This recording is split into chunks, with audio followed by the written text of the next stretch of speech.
Hi guys, welcome to Rootstem and welcome to this painting tutorial on how to do the Tiger's Eyes paint scheme.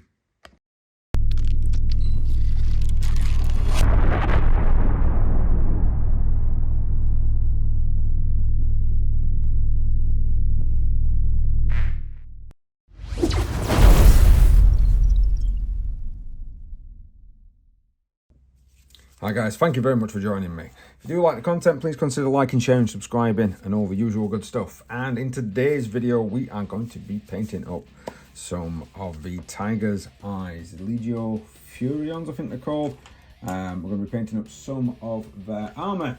And I did this video about 3 years ago, I think, but it pretty much needed updating. So I'm just going to give you guys a more modern take on what I'm doing. We're still going to be using some of the normal techniques that you find. It is going to be an airbrush tutorial, so you can hear a hissing air in the background as I change my airbrush over from my smaller, well, my more broad brush to something that's a bit more technical. I'm hoping the paint will flow through.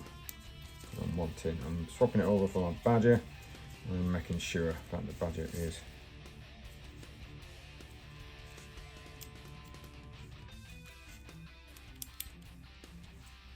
working. So, apologies.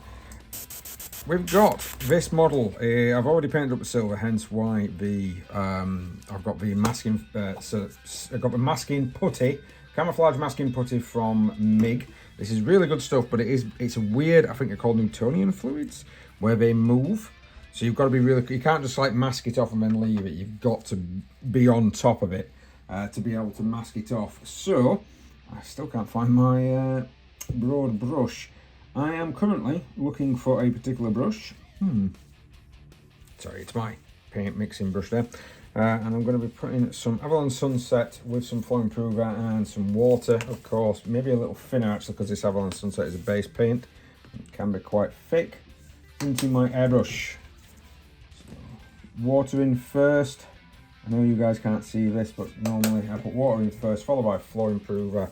I'll pop in the paint and then add in some thinner now. Avalon Sunset can be quite a thick paint, and I always check. You can use an airbrush ready paint if you want to. I much prefer to use normal paints and thin them down because I get them to the right consistency of what I like to use. It's just more of a preference more than anything else. Of the old thinner, and then get a bit of blowback going on. That's fantastic. Right, so let's get this bad boy painted with the initial, and it's an all over coat, so I'm not sort of like skimming on it. I'm just going to make sure that it's got a really nice smooth finish.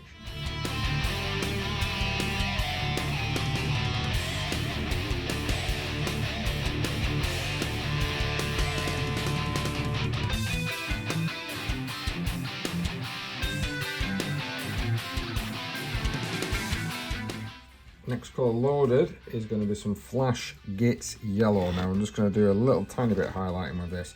If my airbrush would like to cooperate with me, because it's not at this moment in time, it has been a bit of a pain in the ass. Right, so now you've got your yellow done. Now this is the top half of the actual machine. I am going to start painting in the black. Now these are the black sort of flames, and I have in front of me here some very watered down black. I'm also using a bit of tissue. I'm wiping some excess on there so I can start to draw the lines. Now with the lines, what you're kind of doing is you're just kind of drawing a wavy line like that. And I used to call these when I was younger surfer flames. I'm not quite sure what people call them now, but see, I might want that just a little bit bigger.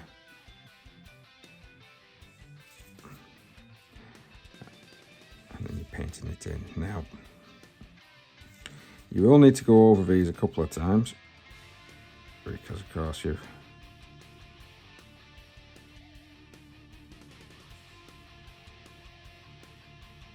because you're using a very thin black. But this will give you a nice outline. Now you can, some people like to reuse a pencil and draw the lines in with a pencil. I'm not a big fan of doing that because I airbrush a lot of the paint on, which I sometimes find that if you're holding it wrong with a pencil, then you tend to push it in just a little too much. And if you're wanting thinner lines, just make thinner lines. If you're wanting thicker lines, make thicker lines.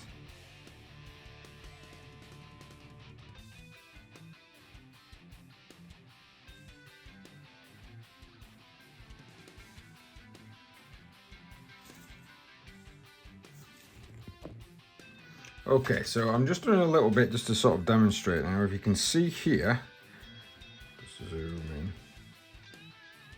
That's kind of like what it might look like when you've had 1 or 2 layers in. And then you'll get a nice solid colour if you keep going. So just make sure that you do about 3 or 4 of these black layers. I find black, especially over yellow, to be a very difficult colour to paint. So if you do get this result, don't worry about it. Just keep at it. Keep it with the thinned black. And again, if it's thinned and it's from a wet palette, it takes 2 seconds to dry. So you can just keep going over it. So this is the model as we are getting on with it. As you can see, I've got some nice flames coming up now. I've decided to do a slightly different one on that shoulder pad, but I'm missing panels, so like bit there. I've got some across the head, but not everywhere. Less is more sometimes. A little bit on the back. Now, if you want to, you can go and highlight that. I don't tend to, because once I put a bit of a shine on, I like to put a bit of a mecha varnish on these. Gives it a bit of a shine and kind of takes any sort of like highlight away, really, unless you do some severe highlighting and you're going up to some light greys. But I quite like the bright contrast of the yellow to the black. And that's pretty much it. Just a simple airbrush and then some black. And just make sure that your blacks are nice and thin and you've got a good point on your brush. Well, thank you very much for watching, guys. Please like, share, subscribe, hit that notification button if you do want to see more.